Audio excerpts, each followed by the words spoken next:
Judiciary Committee said when Sotomayor was up for confirmation, they asked her, why do you have to see the world through the lens of a Latina?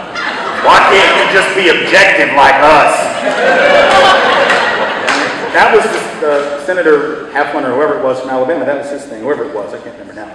But that was the remark, almost verbatim, was why do you have to, you know, so that's the thing, right, is that empathy is being ridiculed. It's being looked at as something that makes you weak, but actually empathy is what makes you human. And it's just about the only thing that differentiates you from any other higher order species, and even a lot of lower order species. I mean, for God's sake, we're not the most intelligent species on Earth. We can't be. No other species poisons its own land base, right? No other species poisons the water, the air, and the soil upon which it relies for sustenance and food. We're the only ones who come up with that. Not real smart, right? So high IQ must not mean much. We're not the only species that can show altruism. Other species have done that, right? So what is it? Well, maybe humility is one aspect, but empathy has got to be one of the big ones as well. And the ability to organize for collective liberation, and yet we have sort of turned our back on that. 11 million children on this planet under the age of 5 die every year from preventable disease.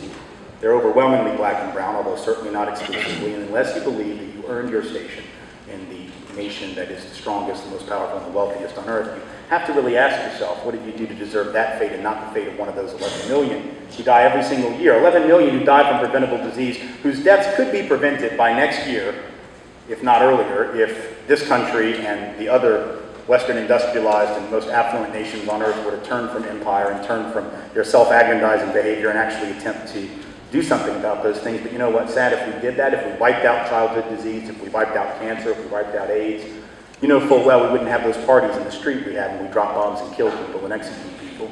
Do you really think people are going to rush into the streets if we discovered a cure for cancer next year and say, USA, USA, USA? You know full well they won't, right? Because that kind of celebratory behavior is only what we manifest when we're killing people, when we're kicking somebody's ass, when we're showing them that we're number one, despite the fact that we are not number one in anything you want to be number one in. We're not.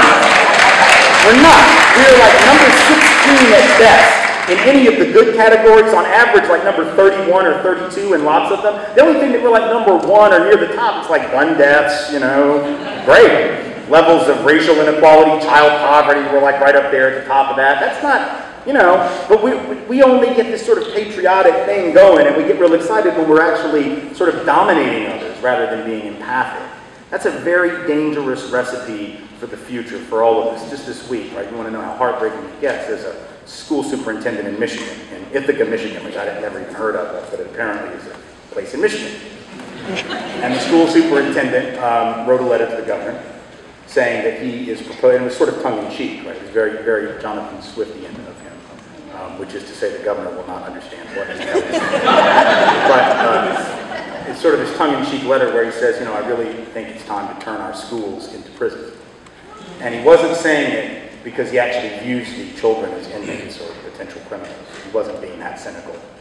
He was just saying, you know, if these schools were prisons, you'd fund them. And you'd fund them fully. $30,000 to $40,000 per inmate. You never, ever have a problem finding money to lock people up, ever. You never say, you know what, we've got to close the jail and we can't build a new one because we're in the middle of a deficit crunch. Oh, no, no, no, no, no. You always find money to lock people up, but you're not willing to spend even $7,000 a year in that district to educate children. So we will deliberately, or maybe not deliberately, but because of indifference, destroy young people. And then we will act surprised when they give us exactly what we have expected of them. And then we will spend 4 to 5 times more to lock them up, which leads you to believe that either we've lost our minds and we don't have any sense, or that the system has a logic to it that is beyond maybe our individual capacity to sometimes understand. See, I used to remember people would say, why do we spend 4 times more to incarcerate? It would be cheaper. And people would say, it's cheaper to send a kid to Harvard than to lock them up for 30 years. Yes, it is. It's a lot cheaper, but they do it anyway. And don't think that the lawmakers don't know that it's cheaper to send them to Harvard than to lock them up. You think they don't know that? Like they never heard that? Like they never got the position paper for the Children's Defense Fund or the National Center on Budget Priorities or Center on Budget Policy Priorities? I mean, they've seen the data and they don't care. right? Because the system, frankly, doesn't want all children to be educated. See, this is the problem. We have to understand this isn't some quirk. I remember when New Orleans was devastated by Katrina, Spike Lee, who I normally have lots of respect for as a filmmaker and an artist and even a social commentator, made the comment, you know, that it was a system failure of massive proportions. I think he said monumental proportions. And I love Spike, but he was just wrong. It wasn't a system failure. Man, it can't be a failure unless you believe that system was set up for those folks. If you think it was set up for those folks, you haven't spent time with them, you don't know them, and you've never been in New Orleans, right? They certainly knew the system wasn't set up for them, because if a system was never set up for you, and then it proceeds to let you down, that's not failure, man, that is success. Under the logic of the system. That may be painful to understand. What it means is the system itself has to be challenged, not just individuals within it. We have to actually think seriously about why we're in a culture that says we don't want everyone to get an education. If everybody goes to Harvard or Yale, who's going to clean my streets? If everybody goes to Harvard, forget Harvard and Yale, if everybody goes to college, period, right? Who's gonna change the bedpans in the hospitals? Who's gonna change the sheets at the hotel where I'm sleeping tonight? Who's gonna do all the hard work that those of us who have college degrees think is below us and beneath us? We have a system of inequality quite deliberately. It's not an accident, right? Even the educational system, understand, I talk to teachers and they always say they want to go into teaching because education is the great equalizer. Since when has it been that? Now, Thomas Jefferson actually said, and he's considered this sort of doyen of the educational system, he's considered this amazing sort of, you know, promulgator of public education. He founded the University of Virginia. He's considered this great spokesperson for the cause of education. What did Thomas Jefferson say? Right? He said that in this country we needed to create a school system that would be like compulsory third grade education. I guess in the 1780s and 90s that was a big deal. But anyway, compulsory 3 years so that we would be able to rake a few geniuses from the rubbish. He was only talking about white folks, by the way. It goes without saying he didn't think black and brown folk were getting educated. He wasn't going to educate indigenous people. He was just talking about white folk. Most of them were rubbish. But if you had 3 years of school, we could figure out who the few geniuses were and the rest of them would work for us. That's about creating inequality on purpose. Fast forward, Woodrow Wilson, who was the president of the U.S., but before that, he was the president of Princeton. He had a very interesting educational philosophy, which he articulated in the early part of the 20th century. He said that what we need in this country, and in any society like ours, is a system whereby one small group of people receives a liberal education, which is what they used to call, you know, a college education, and another group, much larger by necessity, should forego the right and privilege of a liberal education and suit themselves for the performance of certain difficult manual tasks.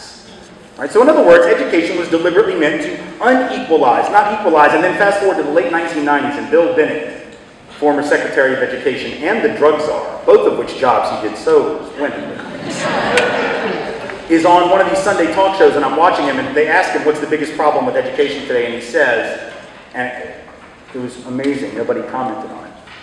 Right? I just about fell out of my chair. He says, well, the biggest problem is we have too many people going to college.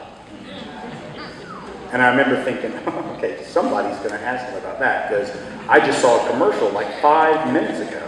You know those commercials, the more you know commercials, where the little star shoots across, and it's always like some famous celebrity telling you to stay in school, don't be a fool, you know, whatever. And I just saw that commercial, I said, stay in school, and the former Secretary of Education just basically said, nah, don't do that. Too many people doing that, you need to drop out. Now, who was he talking about when he said that? I mean, who was he talking about that shouldn't be in college? You know who he's not talking about? He's not talking about the mediocre children of mediocre parents who went to prep schools and then went on to Yale and made C's the whole way through and then bragged about it.